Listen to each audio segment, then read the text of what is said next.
Didn't like, when I read about it, I didn't like it. I said, this is for government, this isn't for private people. And it sounded to me like showboating, and I think I let my opinion be very strongly stated at the time. I didn't like it. It was showboating and maybe looking for funds, but you'll have to see what happens. I think it's a very sad thing for Mr. Bannon. I think it's surprising, but this was something, as you know, just by reading social media and by reading whatever it is and by speaking to Mike and all of them, I didn't like that project. I thought that was a project that was being done for showboating reasons. I don't know that he was in charge. I didn't know any of the other people either. But it's sad. It's very sad. Respectfully, sir, it's not just Steve Bannon. It's Roger Stone, it's Michael Flynn, it's Rick Gates, Paul Manafort, Michael Cohen. What's it say about your judgment that these are the kind of people well, that you're I have no affiliated idea. with, and the culture of lawlessness around people who are there was involved in great the leadership of your lawlessness in the 2016 Obama campaign? administration. They spied on our campaign illegally. And if you look at all of the things and all of the scandals they had tremendous lawlessness. But I know nothing about, I was not involved in the project. I have no idea who was, but I can tell you I didn't know the people, the three people that were talked about were people that I did not know. I don't believe I ever met them. I don't think that should be a privately financed wall. I don't think it's too complex, it's too big. And we're now up to 300 miles, almost in another week and a half, we'll be up to 300 miles of wall at the highest level. They were even having construction problems. I was reading, the little I know about it, I got from you. I was reading where they were having construction problems with the wall that they had a small area just to show people they could build a wall, and they were having a lot of problems where it was toppling over and other things. And I didn't like it because I didn't want to be associated with that. We built a very powerful wall. It was a wall that is virtually impossible to get through. It's very, very tough. It's very strong, and it's everything the Border Patrol wanted. And I didn't want to have a wall that was going to be an inferior wall, and I felt this was going to be an inferior wall. Chris Kobach says you endorsed the wall. Is that true? I didn't know that. I didn't know about Bannon's involvement, but I didn't know the other people. But I do think it's a sad event. And again, Steve has had a great career at Goldman Sachs. He's had a career with a lot of other people. I haven't dealt with him at all over years now, literally years. And I guess this was a project he was involved in, but it was something that, in fact, you can see I made statements about it a long time ago. It was something that I very much felt was inappropriate to be doing. Okay. Mr. President, how do you see, Mr. President. No, go ahead, please. Mr. President, the end of the militia roles in Iraq is one of the very important issues to stabilize the country in Iraq. How America is going to support ending the militia role in Iraq? You know, you're very hard to understand. Could you maybe help me with it? President, Wait, go ahead, try it again. الولايات المتحدة الأمريكية ساعدت العراق كثيرا في الحرب ضد داعش وساعدت في إسقاط نظام صدام حسين. نحمل على عمل علاقات مشتركة بين العراق وأمريكا تعتمد على المبدأ الاقتصادي والمصالح المشتركة من أجل مستقبل أفضل لشعب العراق ومستقبل العراق. شكرا جزيلا. The United States helped Iraq enormously in defeating ISIS and also in toppling the Saddam Hussein regime. We are working on building a strong relationship that is based on joint interest between Iraq and the United States, that is based on economic interest for the better future of the Iraqi people and the United States people.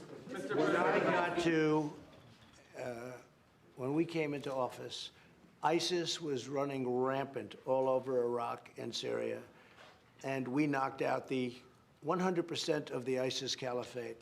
But the Obama administration did a very, very poor job. They were running rampant all over, and we came in and we did a real job, and we got rid of that, and that was a good thing. And now we're working with Iraq.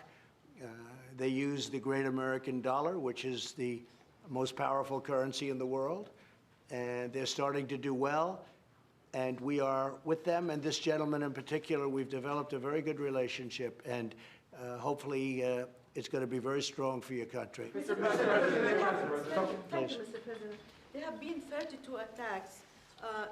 There have been 32 attacks in the last 10 months on U.S. interest in Iraq, particularly in the Green Zone and U.S. military bases. How are you going to help Iraq to halt these attacks by pro-Iranian militia and to hold these people accountable? And sir, if I may also, there was some reporting that the U.S. troops will withdraw from Iraq totally in 3 years. Is this true? So at some point, we obviously will be gone. We've brought it down to a very, very low level. We deal when there are attacks. We take care of those attacks, and we take care of them very easily. Nobody has the weaponry we have. Nobody has the anything of what we have. We have the finest, the greatest military in the world. When somebody hits us, we hit back harder than they hit us. So we handle it. In addition to that, Iraq has been very helpful where necessary. But we have been taking our troops out of Iraq fairly rapidly, and we look forward to the day when we don't have to be there, and hopefully Iraq can live their own lives and they can defend themselves, which they've been doing long before we got involved. Yes, please. Mr. President, how do you see the role of the Kurds in Iraq? About the bounties. You say you hit back hard, but we haven't seen any definitive strike back for bounties upon Americans. Well, you don't know about the bounties. I mean, you're telling me if you know something, you can let us know, but you obviously don't know very much about it. But if we found that would be true, if we found that would be a very, it would be a fact, what you just said, we would hit them so hard your head would spin. Go ahead. Mr. President, how do you see the role of the Kurds in Iran? And how is important relationship between Baghdad and Erbil? Well, the Kurds helped us greatly in defeating the, as you know, the ISIS and getting the ISIS, 100% of the ISIS caliphate. So we have a very good relationship with the Kurds, and we've also treated them very well. Mr. President, on Yes, the please. bounties. Yeah. The end of the militia rules in Iraq is very important to stabilize the country. How America can help ending the militia rules, and how can help Iraq in the democracy process? Well, what we're doing is we're helping where we can. But again, that's a country, that's a separate country. They have a prime minister and they have people in office and they have to run their country. We've been in Iraq for a long time. I won't say whether or not I said we should be there, but frankly, I didn't think it was a good idea. But I was a civilian, so who's going to listen to me? But I made my point pretty clear, I guess as clear as a civilian can do it. But we were there. And now we're getting out. We'll be leaving shortly. And the relationship is very good. We're making very big oil deals. Our oil companies are making massive deals. And that's basically the story. I mean, we're very happy with the relationship that we've developed over the last couple of years. I thought before that, frankly, the United States was being taken advantage of. But we're going to be leaving, and hopefully we're going to be leaving a country that can defend itself. Mr. President, on the troops, Mr. President. In the United States, there were airstrikes on northern Iraq and Kurdistan region, killing one civilian. I know in your talks and your meetings here, you talk a lot about the sovereignty of Iraq. Is that something that you're looking for help from the United States? And Mr. President, if that's something if Iraq is asking for help in terms of the interference from the neighbors, not just Iran, but other neighbors where they're attacking northern Iraq? Well, they'll have to make a specific request, but certainly the Prime Minister has my ear. So if he does that, we'll take a look. They do have, it's a very unstable part of the world. And I'm not talking about Iraq. I'm talking about the whole of the Middle East. It's a very, very unstable part of the world. But we're there to help, and because of the relationship, we would certainly be willing to lend you the kind of support that you need. بكل تأكيد الاعتداءات التركية على العراق مرفوضة، والدستور العراقي كذلك لن يسمح للعراق بأن يكون منطلق لتهديد أي من جيراننا. بكل تأكيد عندنا حوار مع الأتراك لتصحيح هذا الوضع، ونتوقع أن حل هذه المشكلة فيما يخص السيادة العراقية، أنه الأتراك سوف يتفهمون ظروف العراق، وكذلك لن نسمح لأي طرف كان يهدد أي من جيراننا. بخصوص الدستور العراقي يركز على أنه العراق لن يسمح أن يكون هناك تهديد منطلقا من أراضيه. Definitely, the Turkish attacks are not accepted. On the other hand, the Iraqi constitution also does not allow Iraq to become used to attack any neighboring country. We are entering dialogue with Turkey to rectify this situation, and I look forward to solving this problem with Turkey and getting our neighbors, the Turks, to understand Iraq's circumstances. But once again, the Iraqi constitution does not allow Iraqi territory to be used to attack any neighboring country. I will say this, the United States, and me in particular, has a very good relationship with Turkey and with President Erdogan, and we'll be talking to him. But we have a very, very good relationship with Turkey and with President Erdogan. Mr. President, just to follow up on the troops question, sir, do you have a time frame for the full and complete withdrawal of U.S. troops from Iraq? Mike, what would you say to that? As soon as we complete the mission, the President's made very clear he wants to get our forces down to the lowest level as quickly as we possibly can. That's the mission he's given us, and we're working with the Iraqis to achieve that.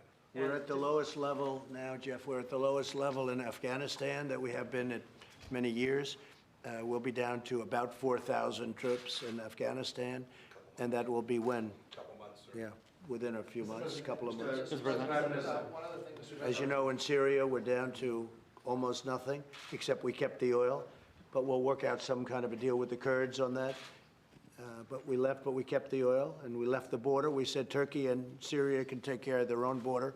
We don't have to do it, and that worked out very well. I remember when I did that, I was scorned by everybody. They said, this is terrible. Well, I did it. That's now 2 years ago. We did it with Mike Pence, went over and met with the various parties, and very successfully, and we removed our troops. Nobody was killed, nobody. And now they protect their own border like they have been for hundreds of years. And we've left. But we did keep a small force, and we kept the oil, and we'll make a determination on that oil fairly soon. And just one domestic question, sir. The Manhattan case about your taxes has now ruled that you do need to turn over your taxes. Do you have a reaction to that? Well, the Supreme Court said if it's a fishing expedition, you don't have to do it. And this is a fishing expedition. But more importantly, this is a continuation of the witch hunt, the greatest witch hunt in history. There's never been anything like it, where people want to examine every deal you've ever done to see if they can find that there's a comma out of place.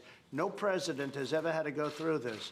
The Supreme Court shouldn't have allowed this to happen, but no president has ever had to go through this. But what the Supreme Court did do is say, if it's a fishing expedition, my interpretation is essentially you don't have to do it. So we'll probably end up back in the Supreme Court.